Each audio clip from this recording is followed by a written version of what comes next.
యాదాద్రి జిల్లా భువనగిరి పట్టణంలోని అర్బన్ కాలనీలో ఇటీవల కాలంలో నిర్మించిన శ్రీ మరకత శివలింగేశ్వర స్వామి ఆలయాన్ని సందర్శించారు శ్రీ భోలేనాథ్ అఘోరి. ఈ సందర్భంగా వారు మాట్లాడుతూ ఎన్నో ఏళ్లుగా ఈ దేవాలయ నిర్మాణం కోసం ఎదురు చూస్తున్న క్రమంలో ఆలయ నిర్మాణం పూర్తవడం చాలా సంతోషంగా ఉందన్నారు. భువనగిరి పట్టణ వాసుల్లో భక్తిభావం ఏమాత్రం తగ్గలేదు అని నిరూపించడానికి నిదర్శనం ఈ ఆలయ నిర్మాణమన్నారు. సనాతన ధర్మాన్ని రక్షించుకుంటూ హిందూ ధర్మాన్ని కాపాడుకుంటూ దేశాన్ని తిరిగి పూర్తిగా హిందూ దేశంగా మార్చాలన్నారు. ఎన్నో దేశాలు తిరిగినా మళ్లీ తన సొంత గుటికి చేరడం అనేది ఒక విశిష్టమైంది అని వారు తెలిపారు. ఈ కార్యక్రమంలో ఆలయ కమిటీ సభ్యులు దంతూరు జయరాములు, సిద్ధగోని సుధాకర్ గౌడ్, పాలకూరి ఆంజనేయులు, మాటూరి శంకర్, బడుగు శంకర్, పబ్బా వెంకటేష్ మరియు కృష్ణమూర్తి వార్డు సభ్యులు కడారి వినోద్ కుమార్ మరియు కన్నా రఘునందన్ గౌడ్, గొల్లన తిరుమలేష్, డాక్టర్ కొండ సోమయ్య, భోజన ఉదయ్ కుమార్ పలువురు పాల్గొన్నారు.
ఆర్వి కాలనీ భువనగిరి ఈ చిత్రంలో ఈ మన బాలవాటికి స్కూల్లో ఈ శివాలయం కట్టుకోవడం చాలా సంవత్సరాల నుంచి చేసిన తపస్సు అందరికీ అదొక భాగ్యం. మార్గదర్శి గురుగారి కృప వల్ల నేను కూడా ఇటు వచ్చి ఉండి ఈరోజు ఇంత సుందరంగా తయారు చేశారంటే ఇక్కడ ఉన్న ఆర్వి కాలనీ దీంతో పాటు ఒక 1000 మంది ఇళ్ళు ఉంటాయి అనుకుంటే ఇక్కడ ఉండే లోకల్ సాయంతో భువనగిరి లోకల్ ఉండే వాళ్ళ సహాయంతో ఇంకా చాలా భక్తులు దేశ విదేశాలు ఉండే వాళ్ళ సహాయంతో ఈ గుడి ఈరోజు ఇంత సుందరంగా తయారైందంటే మనం సనాతన సభ్యత మర్చిపోలేదు, ఇంకా దాన్ని గుర్తుపెట్టుకుంటున్నాం, మంచి చేస్తున్నాం. మనం భక్తి మనం వదులుకోలేదని ఒక నిదర్శన ఇది. దానికి నిదర్శన స్వరూపమే ఈ తయారు ఇంత తొందరగా ఈ గుడి నిర్మాణం అయింది. నాకు సనాతన సభ్యత ఆది అనాది కాలం నుంచి ఉంది, ఈరోజు కొత్తగా కాలేదు. మరి ఇప్పుడు ఉండే పరిస్థితుల్లో ధర్మానికి చాలా ఎట్లా చేయాలి ఏం చేయాలి అనేసి మనుషులు తెలియకుండా పోతున్నారు. ఆ సమయంలో ఇట్లా మంచి గుడి కట్టి అందరికి ఒక భక్తి మార్గం చేసుకోవడం అంటే ఇది చాలా బ్లోద్ అనుకోవాలి. అందరి భక్తి కూడా తక్కువ కాలేదు. ప్రతిరోజు గుళ్ళు గోపురాలు నిర్మాణం అయితేనే ఉన్నాయి, ప్రతి చోట భక్తి పెరుగుతూనే ఉంది. ఇంత తొందరగా ఈ గుడి నిర్మాణం చేయడం అంటే ఈ ఆర్వి కాలనీ భువనగిరి వాసిందలకి చాలా కృతజ్ఞతలు. ఇంకా ఇట్లాంటి కార్యక్రమం చేస్తూ ఉండాలి. ఈ చేసిన గుడికి ఇంక నిరంతరం దీనికి మంచిగా నడిపిస్తారని ఒక ఆశ కూడా ఉంది, నడిపిస్తారు కూడా. ఎందుకంటే ఇంత చేసిన వాళ్ళు అంత చేయరని ఉండదు. ఇట్లాంటి ధర్మకరణలు మనం చేస్తూ ధర్మాన్ని కాపాడుతూ సనాతన ధర్మాన్ని కాపాడుతూ అందరం కలిసి పోరాడితే హిందూ రాష్ట్రం మళ్ళా నేపాల్తో పాటు భారతదేశం కూడా హిందూ రాష్ట్రం తప్పక అవుతుందని ఒక విశ్వాసం నాకు ఉంది. ఇక్కడ పుట్టి దేశ విదేశాలు తిరిగి ఈరోజు మళ్ళీ ఇది పుట్టిన స్థలానికి రావడం అనేది కూడా ఒక పెద్ద విశేషమే. అంతా శివుడాజ్ఞ లేక శివ పుట్టదు అన్నట్టుగా శివుడు కృపతోనే మళ్ళీ తిప్పి తీసుకొచ్చి సూర్యుడు పొద్దున్న సాయంత్రం తిరిగి ఒకే సదనంలో వచ్చినట్టుగా అన్ని బ్రహ్మాండాలు తిరిగి మళ్ళీ ఇక్కడికి కాకొచ్చామంటే ఈ మహాకుంభ శివుడి ఆశీర్వాదం అందరికి ఒక విశేష అనుగ్రహం ఉంది. ఎప్పుడు ఇలా చేసుకుంటూ ఉండండి, ఆ శివుడు ఎప్పుడు మిమ్మల్ని కాపాడుతూ ఉంటాడు. అదే ఓం నమ శివాయ. ఓం నమ శివాయ. ఓం నమ శివాయ. అర్బన్ కాలనీ ఈ శివలింగ ప్రతిష్ట మరియు ఈ గత 20 సంవత్సరాల నుండి ఈ శివాలయము ఒక భక్తులు అంటే వినాయకుని ముందు చేసిన ఒక శివలింగము సిమెంట్తో తయారు చేసిన ఒక శివలింగం ఉండే. ఆ శివలింగాన్ని రోజు ప్రతిదినము ఇక్కడ ఉన్న ఒక 10,000 ఇండ్లు అందరు ప్రతి ఒక్కరు పూజ చేస్తుండే. అట్లాంటి టైంలో కొన్ని సంవత్సరాల తర్వాత ఇది ముందుకు వచ్చి చేయాలని సంకల్పము ఇక్కడ ఉన్న గ్రామ ప్రజలు మొత్తం అంతా కాలనీ వాసులు ఒక 1300 ఇండ్ల నుండి ప్రతి ఒక్క ఇంటి నుండి మనం భిక్షాటన చేసుకుంటూ ఆధ్యాత్మిక కార్యక్రమం మనము స్టార్ట్ చేసినాము. దీంతో ప్రతి ఒక్క ఊర్లో ఉన్న కౌన్సిలర్ గారు ప్రతి ఒక్కరు దీన్ని సహకరించారు. ప్లస్ మనకున్న దాతలు ఎక్కడెక్కడి నుంచి వచ్చినా కానీ ఈ శివలింగము ఈడ ప్రతిష్ఠ చేయాలి, ఈ ఊరికి ఒక మనకు శివాలయం లేదు, ఒక టెంపుల్ లేదనే ఒక ఆలోచనతో మేమందరం కూడా ఒక సమిష్టి తత్వంతో ఒక 10-15 మంది అంతా ఒక యూనిటీ అయ్యి ఆ యూనిటీ సభ్యులు మొత్తం అందరము ఒక 2 సంవత్సరాల నుంచి నిర్విరామంగా కృషి చేసాం. ఎందుకంటే ప్రతి ఒక్క ఇంటికి డోర్ టు డోర్ వెళ్ళి వాళ్ళకు మన వర్షన్ చెప్పి మనకు శివాలయం లేదు, మనం ఒక రూపాయి ప్రతి ఒక్క ఎక్కువ డబ్బులు కూడా ఇవ్వకండి, మనం ఉన్న దాంట్లోనే 10 రూపాయలు ఉంటే 10 రూపాయలే, 5 రూపాయలు ఉంటే 5 రూపాయలే, 100 ఉంటే 100నే, మీకు ఏది తోచిన సాయం ఇవ్వండి. మనం భిక్షాటనే చేసినాం. ఎవరితోనే కానీ మనము వాళ్ళు ఎంత ఇచ్చిరో అంత తీసుకొని సంతృప్తితోని ఈరోజు ఇంత ఘనంగా ఆ శివునికి మణిహారంగా అందరం ఈ కాలనీ వాసులందరం కలిసి ఒక మణిహారము ఆయనకు వేయగలిగినాము. దీంట్లో ప్రతి ఒక్క భక్తులు 1 రూపాయి ఇచ్చిన భక్తులు కూడా ఈరోజు ధన్యాత్ములు. ఎందుకంటే మేము ఈ శివలింగము విగ్రహ ప్రతిష్ఠ అవుతుంది అనుకోలే, ఏమనుకోలే. ఒక దాత వచ్చి మేము ఈ శివలింగం ఇస్తామండి, ఇది ధ్వజస్తంభం పెట్టినప్పుడు ఇట్లా చేయాలి. వాళ్ళు వచ్చి వాళ్ళ ఇన్స్పిరేషన్ మాకు ఇట్లా కనిపిస్తుంది, మాకు శివుడు ఆదేశం ఇచ్చిండు, మేము కూడా చేస్తామనే ఒక ఆలోచనతో వాళ్ళు ముందుకు వచ్చారు. సరే అందరం కలిసి ఈరోజు ఇంత మహా అద్భుతమైన ఆలయము. ఒక చరిత్ర ఏమంటే అందరం సమిష్టి తత్వం, ఇది one for all, all for one, survey జన సుఖినో భవంతు అన్నట్టు అందరం కలిసి ఒక కుండలో నీళ్లు పోసి ఆ కుండలో నీళ్లు ఈరోజు మనం ఆస్వాదిస్తున్నామని అంటే ఆ భగవంతుని, ఆ సర్వేశ్వరుని కృప, ఆయన దయ మన మీద అందరు ఉండేపటికే ఈరోజు మనము ఈ గుడి కట్టుకోగలిగినాం. మనకి ఇట్లాంటి ఒక సాధు సత్పురుషులు 3 సంవత్సరాల క్రితం మహారాజు వచ్చిండు. ఆ రోజే అన్నాడు, ఇది ఒక 2 సంవత్సరాలల్లా మహా అద్భుతమైన టెంపుల్ అవుతుంది బాబు అని. నాతో అనలే, చిన్న పిల్లలతో అనిపోయిండు. మళ్ళా సంవత్సరం వచ్చిండు, మళ్ళా సంవత్సరం వచ్చి బాబు ఇది టెంపుల్ ఇదవుతుంది, ఇది శివలింగం ఇట్లుందని ఒక 2 రోజులు ఉండి మొత్తం ఆ శివలింగాన్నే కొంచెం అంతా మాడిఫికేషన్ చేసిండు. మాకు అర్థం కాలే. మళ్ళీ కుంభమేళ పోయే ముందు మళ్ళీ ఒకసారి విజిట్ చేసి ఇది వచ్చే వరకు కంప్లీట్ అవుతుంది, నువ్వు దీక్ష తీసుకో, ఇది కంప్లీట్ అవుతుంది అని చెప్పిండు. నాకు అర్థం కాలే. అప్పుడు నువ్వు సపరేట్గా మూసుకోవా, ఆయన్నే చేస్తాడని అన్నాడు. మనం ఎప్పుడైతే 72 రోజులు మనం మౌనంగా ఉన్నామో ఆటోమేటిక్ దాత వచ్చి మేము లింగం ఇప్పిస్తాము, ఒక ఆయన వచ్చి మేము ధ్వజస్తంభం ఇప్పిస్తాము, ఒక ఆయన ఇగో ఈ మండపం ఇప్పిస్తాం, ఒక ఆయన మీద శిఖరానికి ప్రతి ఒక్కరిది ₹1 పడేటట్టు ఈరోజు ఇంత అద్భుతం కావడం ఏమంటే సమిష్టి తత్వం. అందరం కలిసి ఒక కుండలో నీళ్ళు పోయడం అనే ఒక తత్వంలో మనం అందరం కలిసి ఉన్న ఒక 10 మంది 12 మంది సేవకులు, వీళ్ళు నిర్విరామంగా ఒకరోజు పండుకుంటే కూడా ఇదే కళలాగా అనిపించింది. అట్లాంటి ఒక సమిష్టి తత్వంతో దీని ముందుకు పోయి ఈరోజు ఆ సర్వేశ్వరుని కృప, భగవంతుని దయ, గురు అనుగ్రహం తోటి ఈరోజు ఇంతగానము జరిగింది. ఇక ముందు కూడా నా సందేశం ఏమంటే, గుడి కట్టడం ఒక ఎత్తు అయితే గుడిని ధూప దీప నైవేద్యము మరియు పర్యవేక్షణ అంటే దీనికి ఇక ముందు నడిపించే ఒక పంతులు జీతమే కానీ ఏదే కానీ మనము ఒక ముందుకు మరి ఇప్పుడు ఎత్తైతే కష్టపడ్డామో దీనికి ఇంకొక 100 రెట్లు మనం ముందుకు పోయి మనం లేకున్నా కానీ ఈ గుడిని నడిపించే ఒక ప్రపోజల్ చేయాలని నాకు ఒక మైండ్లో ఆయన ఆలోచన కల్పిస్తుండు. మనం ఉండని లేకపోని ఎవరన్నా ఉండని ఆ వ్యవహారం జరగాలి అనే ఒక ఆలోచనకు ఆయన ముందుకు తీసుకొస్తుండ స్వామి. దాన్ని మనము ముందుకు తీసుకుపోతాం. దాన్ని ఇక్కడ ఉన్న గ్రామ పెద్దలు, సర్పంచ్ గారితో ఇట్లా మనము ముందుకు పోయి దీని కార్యాచరణ ఒక కమిటీ, దానికి సంబంధించిన వ్యవహారం ఇట్లా అందరినీ సమిష్టి తత్వంతో ఏది చేసినా మేము సింగిల్గా ఈడ సమిష్టి తత్వం అందరం కలిపే చేస్తాం. అది మాకు ఈడ ఒక మంచి అనుభూతినిచ్చింది. ఇంకోటి ఏమంటే ఆ one for all, all for one అనే ఒక భావననే మాకు ఇలా ఇంత విజయాన్ని చేకూర్చింది. ఆ సర్వేశ్వరునికి మేము ఇంతకన్నా చెప్పడానికి మాటలు లేవు. ఎందుకంటే అది మేము ఏమనుకున్నదే ఆయన చేపించింది కాబట్టి మాటలు లేవు. ఆయన అనుగ్రహమే ప్రతి ఒక్కరి మీద. ప్రతి ఒక్కరు ₹1 ఇచ్చిన వాళ్ళు కోటీశ్వరుడు కావాలి. నా ఒకటే ఉద్దేశం, ₹1 ఇచ్చినోడు కూడా కోటీశ్వరుడు కావాలి. వాని సంకల్పం నెరవేరాలి, వానికి ఎటువంటి ముడులున్నా వదలాల అని.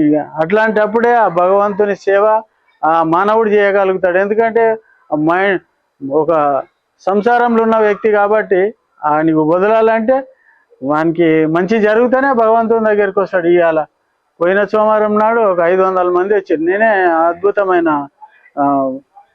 ఒక ఘట్టం చూడగలిగిన. అసలు నాకు ఏమీ అర్థం కాలే. అరే ఏంద్రా ఎక్కడెక్కడ వాళ్ళు వస్తున్నారు అని అంటే అదే భగవంతుని లీల. అందుకే మనం అందరం సమిష్టిగా ఉందాం. సమిష్టిగా ఇట్లాంటి గుడి ఇంకేమన్నా ఉన్నా కానీ ఏడనైనా మనం ఒక సమిష్టి తత్వంతో ముందుకు పోయి దీన్ని తీసుకొద్దాం. ఇలాంటి గురువుల ఆశీర్వాదము, ఆ శివుని ఆశీర్వాదము, అమ్మవారి ఆశీర్వాదము, అందరిది గ్రామ ప్రజల ఆశీర్వాదము అందరి మన మీద ఉంటే ఇటువంటి మంచి ముందుకు తీసుకుపోవచ్చు. గ్రామ ప్రజలందరికీ 1000 శతకోటి వందనాలు. ఎందుకంటే ప్రతి ఒక్క రూపాయి ఇవ్వాల, పిల్లలు కొనుక్కోవాలి, ఇవ్వాలంటేనే ఎంతో ఆలోచిస్తారు. మనం అడగంగానే ₹1 ఇచ్చేటోడు ₹1000 ఇచ్చారు. అది నేను చాలా ఎన్ని జన్మలు ఎత్తినా వాళ్ళ రుణం తీర్చుకోలేను. ఈ శివాలయం నిర్మించడం ఒక ఎత్తు అయితే, ఈ శివలింగంలో మహా అద్భుతం జరిగింది ఒకటి. అంటే నేనే మర్చిపోయినా ఇప్పుడు, నాకు ఏదైతే అనుభూతి జరిగిందో నేను మర్చిపోయినా. ఈ స్వామి నాకు గుర్తు చేసిండు. 72 రోజుల మౌన దీక్షలో 3 మరకత శివలింగాలు చేతిలో పెట్టిండు స్వామి. ఆ 3 మరకత శివలింగాలలో నాకేం అర్థం కాలే. మరకత శివలింగం అంటే రెండో రోజు శ్రీనివాస్ గారు నాకు ఫోన్ చేసి ఫోన్లో పెట్టిండు మరకత శివలింగం అని. ఊరిని ఇంతకుముందే 2 రోజుల ముందే చూపెట్టిండు. దాంట్లో ఇంకేమంటే బ్రహ్మసూత్రమైన శివలింగం. ఇప్పుడు మనకు ప్రతి దగ్గర మనము బ్రహ్మసూత్రము ఖాళీ చూస్తేనే కొన్ని వేల కోట్ల, ₹1 దానం చేసిన బ్రహ్మసూత్రము కలిగిన శివలింగము 1 కోటి రెట్లు ఫలాన్ని ఇస్తుందంట. మనం అక్కడ మంచి చేయని కోటి రెట్లు, చెడు చేయని కోటి రెట్లు. మనం ఇవాళ ఈ మరకత శివలింగేశ్వరుడు మరియు బ్రహ్మసూత్రంతో కలిగిన శివలింగాన్ని మనం ప్రతిష్ఠించినామంటే ఎన్ని కోట్ల జన్మల పుణ్యం మనకు అందరికీ, సేవకులకు, ఈ కాలనీ వాసులకు ఎంత మనకు దొరికిందో నేను అది వర్ణించలేను. అది ఆ మరకత శివలింగేశ్వరుని అనుగ్రహము. ఆ మరకత శివలింగేశ్వరు బ్రహ్మసూత్రం కలిగిన ఆ శివలింగేశ్వరుని అనుగ్రహం ప్రతి ఒక్కరిపై ఉండాలని, ఎల్లవేళలా ఆయన మమ్మల్ని కాపాడుతూ మమ్మల్ని అందరినీ ఇంకా ముందుకు తీసుకుపోవాలని నేను ఈ ఛానల్ తరపున, నేను ఈ కమిటీ తరపున, ఈ కాలనీ వాసుల తరపున, పెద్దల తరపున నేను విన్నవించుకుంటున్నాను. ఓం నమః శివాయ.